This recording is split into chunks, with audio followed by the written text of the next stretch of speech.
In this next step, we're going to be installing the short screw. Thread it on. Get it about 5 millimeters or so through, so we have threads on both sides, and then we'll fumble around and try to get the plastic nut on. There we go. Snug the nut with your fingers and make sure that it's tight enough so that you can barely move it by spinning the screw with your bare fingers. No tools are necessary for this step. Okay, and then we'll insert the feed screw and get that through about the same amount, about 5 millimeters or so.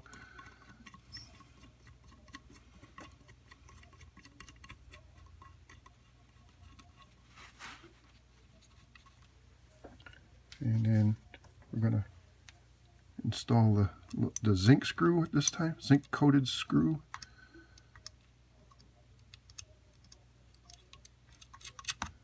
And then this screw, all we're trying to do with this zinc nut is to just get the shake out of this thing. We don't have to tighten it up very much, make sure that it turns freely, but you just kind of making it a little bit more solid than what it was from the factory. Okay, now we've got this down and we're ready. What we're going to do now is we're going to epoxy stake the screws in the nuts so that they don't move. So what you use for epoxy stake is a 30-minute or 5-minute epoxy.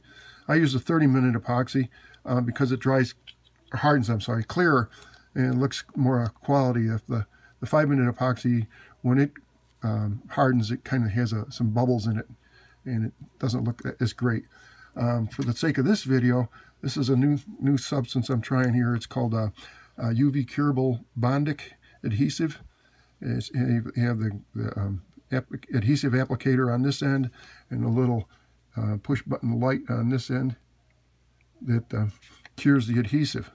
It works very fast, very quick, and also has this really nice little pen applicator which makes it very easy to apply in the right spot. So what we're going to do is we're going to put this adhesive, either the epoxy or the UV curable, in between where the nut and the swinging support touch, and it doesn't take much. Just a nut. It's basically there just to keep this nut from moving, and once it's there, we'll expose it with the UV light and put the cap on it. All right, now we're going to expose it with the UV light, and that's going to set this up good and hard in a matter of seconds. Make sure you get way down close to it with the light so that it hardens it up good. Okay.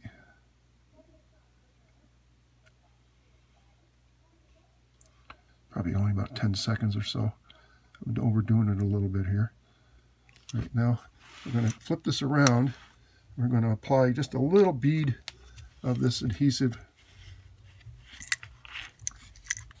right in the area where the window and the swinging support connect, and only along this edge here.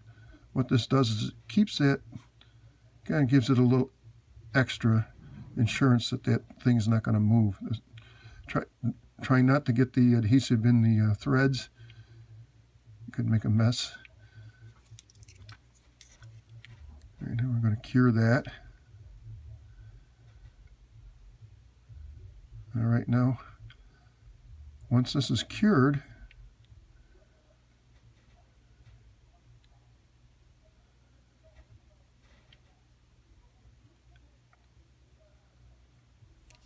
check, verify that it's hard. Amazing. And it's hard.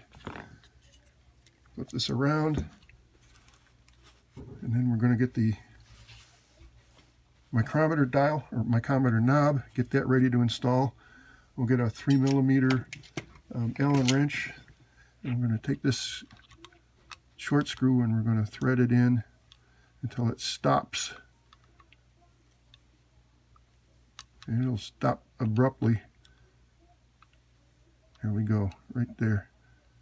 You'll feel it right there. That's the stop. That's your 0 position for the knob. We'll back this feed screw out so we have clearance for the knob. Stick that in there. Put the micrometer 0 right underneath the line on the indicator window. And then we'll get a tire wrench. Yours standard 50 thousandths tire wrench, and we're going to tighten it so that the 0 lines up with the window. So that's your 0 position when you start to do your calibration, and when you have your chart all made, that's where you start from when you go to set it up to grind a particular tire diameter. And we're threading the feed screw in, and you can see that we can lift the thing, rotate this around. That's one position out from zero, 1 revolution, and stopping at any one of these dial positions here will give you the setting that you need. All right, so that's it for there. So now we're going to reassemble the axle.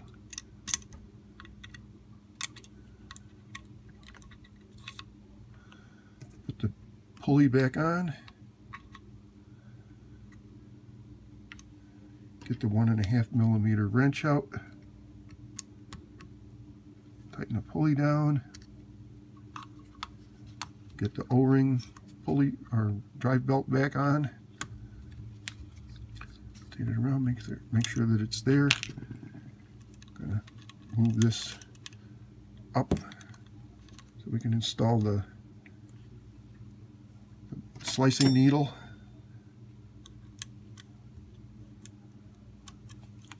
Get the card back out of the way. Loosen this up, slide it over to where it was before, and you're all set and you're ready to do your calibration.